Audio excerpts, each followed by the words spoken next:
여러분 안녕하십니까?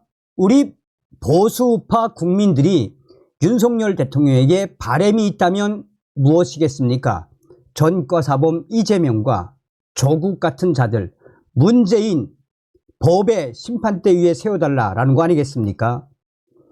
문재인 주사파 정권 5년 동안 문재인이가 북괴, 김정은, 김여정의 수석 대변인 역할을 얼마나 잘 수행을 했습니까?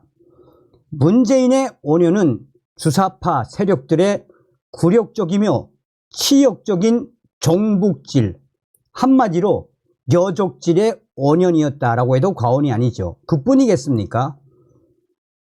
문재인이가 탈원전을 한다라며 대한민국 방방 곳곳에 태양광과 풍력 사업, 무엇입니까? 주사파 운동권 세력들에게 준 먹이 사슬 카르텔 아닙니까? 또한 문재인 정권 5년 동안 국가의 근간이라고 할 수 있는 통계, 얼마나 통계들을 조작을 했습니까? 문재인의 5년은 그야말로 치욕의 5년, 대한민국을 침몰시킨 5년이었다라는 것이죠. 그럼에도 불구하고 얼마 전에도 방송을 해드렸습니다만 윤석열 대통령이 문재인 관련된 수사를 자제하라라는 소식 여러분들은 어떻게 들으셨습니까? 자, 지금 충격 상황, 범야권 난리가 났습니다. 윤석열 탄핵 정국, 이제 윤석열 대통령 범죄와의 전쟁에서 목숨을 걸어야 산다. 정성산 TV 좋아요, 구독, 알림은 큰 힘이 되겠습니다. 그리고 계속해서 쏟아져 나오는 이번 40 부정선거와 관련해 지금 사회 각계에서 윤석열 대통령이 나서줘야 한다. 부정선거가 정확하지 않느냐라고 윤석열 대통령에게 계속 강력한 메시지를 내고 있지 않습니까? 왜 40 부정선거가 터졌음에도 불구하고 국민의힘은 침묵을 하고 있는 거죠? 총선 이후 충격 상황, 범야권 현재 윤 대통령 잡아먹지 못해 안달. 윤석열 대통령 범죄와의 전쟁에 목숨 걸어야 산다. 범야권 하나 되어 차곡차곡 윤석열 탄핵 이어가고 있어. 어느 나라든 주류 집단이 존재합니다. 흔히 보수 세력으로 불립니다. 1948년 대한민국 건국 후 반공 보수가 우리 사회의 주류였습니다. 1987년 민주화 이후 좌우 동거 체계가 되면서 NL, PD들이 갭 좌파의 헤게모니를 장악했습니다. 대한민국 좌파는 남북 분단 때문에 구조적으로 친북 좌파로 가게 돼 있습니다. 이승만 대 김일성의 대결은 곧 자유민주주의 대 민족공산주의 간 대결이었습니다. 이 구조가 본질적으로 변한 건 없습니다. 1987년 민주화 이후 40년간 우리 사회에 두 가지 흐름이 뚜렷했습니다. 첫 번째는 권위주의에서 민주화로 가는 흐름이었습니다. 사회 각 영역에서 민주화가 진행된 것은 분명한 사실입니다. 두 번째, 질서에서 무질서로 진행된 흐름입니다. 자유, 인권, 민주주의, 법치, 시장의 가치는 자유민주주의의 기본 질서입니다. 이 질서가 정치, 경제, 외교, 안보, 대북정책, 언론, 교육, 종교, 노동 등 전 분야에서 변화가 일어났습니다. 권위주의에서 민주화로, 질서에서 무질서로 가는 이 두 가지 흐름은 마치 DNA의 나선형 구조처럼 서로 상호작용을 하면서 변화해 왔습니다.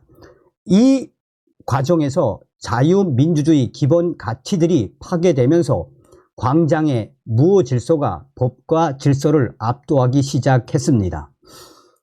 김대엽 병풍 사기, 반미 촛불, 광우병 난동, 천안함, 세월호, 박근혜 대통령 탄핵, 문재인 정권의 각종 헌법 위반, 민노총 불법, 국정원 대공 수사권 폐기 등등은 민주화와 전혀 상관이 없는 법치 파괴와 무질서의 각도에서 봐야 그 본질이 보입니다.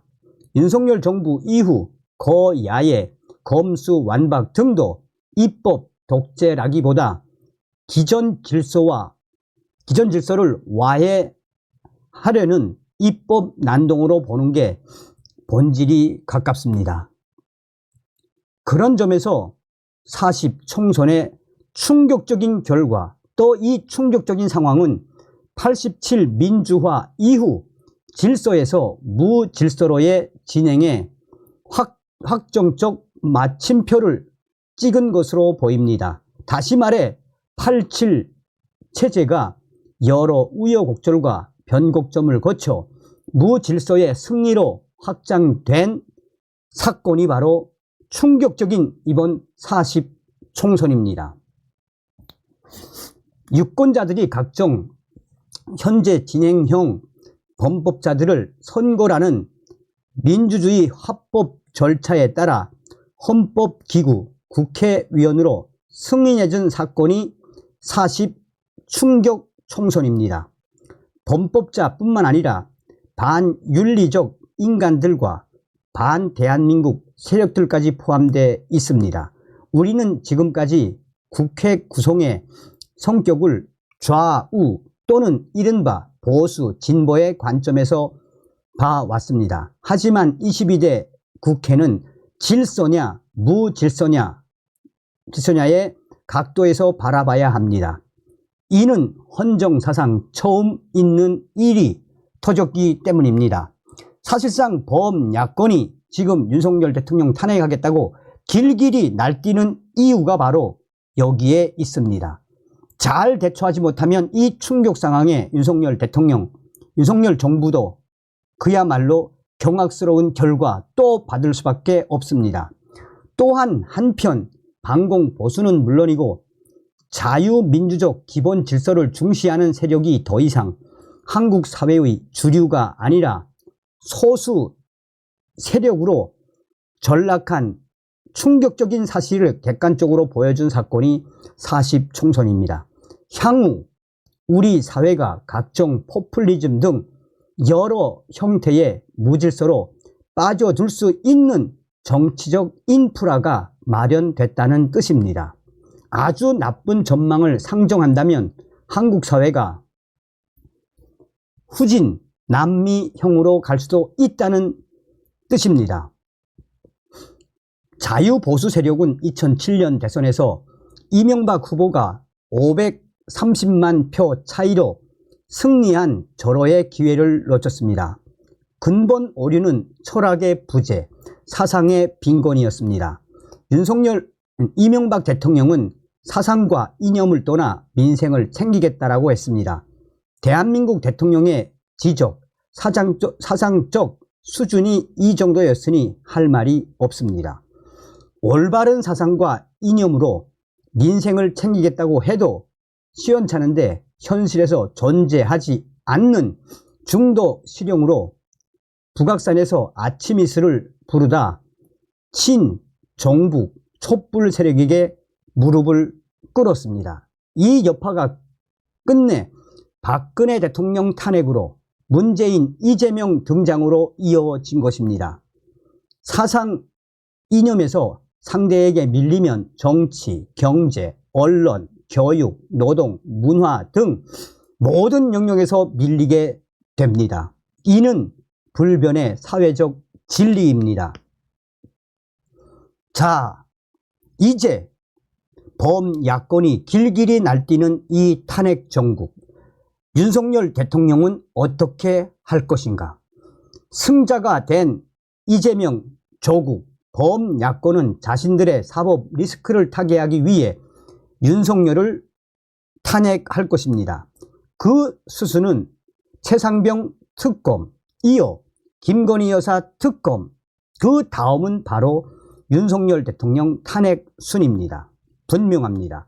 최상병 특검으로 윤석열 정부의 법률적, 정치적 흠집을 낸 뒤 김건희 여사 특검으로 격렬한 도덕적 수치심을 유발할 것입니다.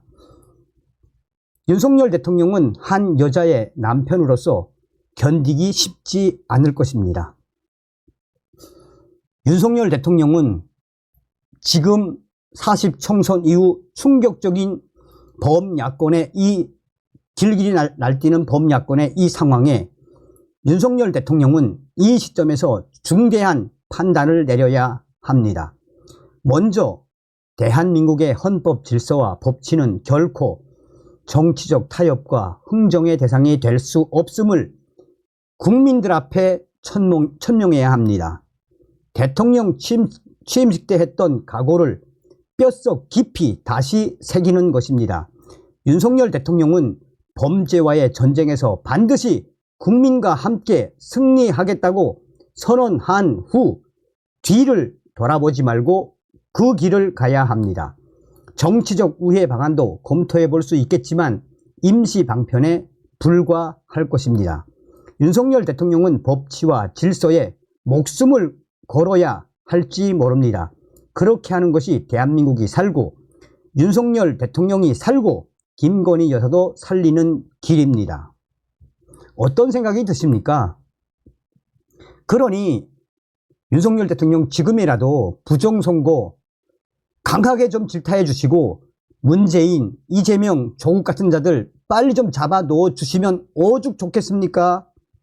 다음 시간에 뵙겠습니다. 멸공.